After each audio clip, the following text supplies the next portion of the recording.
Hello, and I have something for you to reflect on, and it is, do I have to become a Buddhist to benefit from Buddhist philosophy?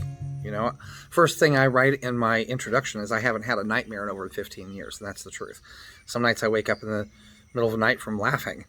When I go to bed, I'm usually like, okay, what's the movie of the mind going to be tonight? And to get there, for me, the more I looked into Buddhism and I saw how scientific it was, how empirical a lot of the information was, as well as, some of it was subjective. But the homogeneity of these masters throughout the Nalanda and Tibetan tradition, it just blows my mind. So, like any good scientist, you have to try to recreate the experiment. And so as I was training and learning, particularly once I got studying with Geshe Chenpa Sonam, I started to see a method. And this method is in Tibetan is called Lam Rim, and Lam Rim means steps on the path. It's short for Lampe Rimpa. Rimpa means steps or stages, and Lam means path. So there is, a large corpus of texts of Lam Rim trainings, and they revolve around, of course, all of these trainings revolve around the three major trainings of morality, how you treat and respect others, and interact with, and have hospitality and compassion toward others. Meditation, the meditation and concentration practices you do, and then the wisdom teachings, how you understand the way, our reality actually functions and the way your perception sees it. So within the Lam Rim practices, there's so much that goes on, where you have to, it's kind of like you're trying to grow a tree, a sapling, and it keeps wanting to grow this way, so you have to put stakes in the ground and twine and coax it to grow straight. This is what we're doing when we're training, and the practice of morality, that's where all our vow systems come in, where our individual liberation vows and our bodhisattva vows and our tantric vows and so on. But keep in mind, these are not, these aren't necessary. You don't have to take the vows in order to benefit from having morality. I mean, every nation, every civilization has code of law and how you treat and respect others. But if you develop it in your heart rather than a fear of breaking the law, if you develop this understanding that because you want happiness, you see everyone else wants happiness, then help them get happiness too. Let's remove unhappiness from the world. Because you don't want suffering, look to see how no other sentient being wants suffering either. So we want to try to remove suffering completely. And, in my experience, in my book, I explain all the different things that I went through and how I went to the Wildcat Creek Reservoir Park as often as I could in the morning to sit, sometimes from 5:30 a.m. to noon, before I had to go home and take a shower and get ready to go to my first rehearsal. I had so much time in the morning where I could devote myself to study. I feel like we're living in a time where people want to wear their ailment on their sleeve and say, you don't understand what it's like to be depressed. You don't understand depression. And I was like, no, I do. The difference is I wanted out. I didn't want to feel that way anymore. I didn't want to. And if, as a human being, you put your hand, as any creature with consciousness, you put your hand on a hot stove and it doesn't feel good, you yank it away. So why don't we do that with our thoughts? Because we don't believe that we actually have control of our thinking. Because we've never been encouraged to do so. We've never practiced. So as we start to learn that we have control, we get to flex this muscle. We go from the mind being our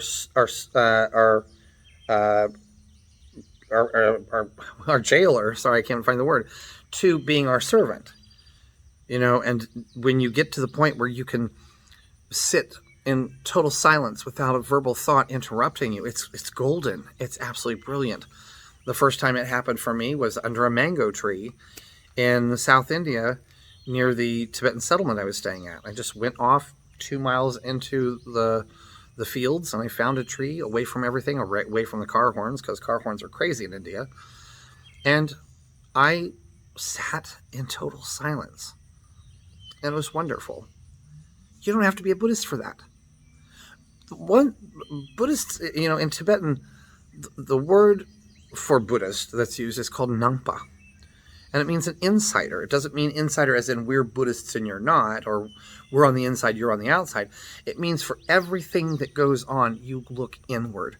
When something good happens, you recognize from within yourself why you see that as good.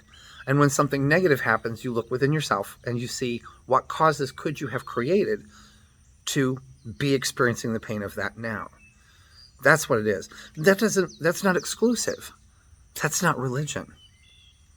What makes Buddhism look like a religion is the practice. You have three forms of Buddhism: Buddhist science, Buddhist philosophy, Buddhist practice. And it's the Buddhist practice that looks religious, and it scares people off.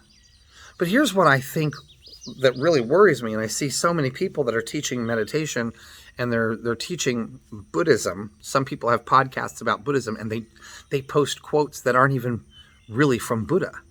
Or they branch off and they start talking about the soul and so on. And Buddhism, one of the central tenets of Buddhism is no soul, anatma. It means I don't have a soul. There isn't a permanent part of me that continues for eternity, because something permanent and unchanging can't have relationship with something that's impermanent and changing. That's absurd. They don't work.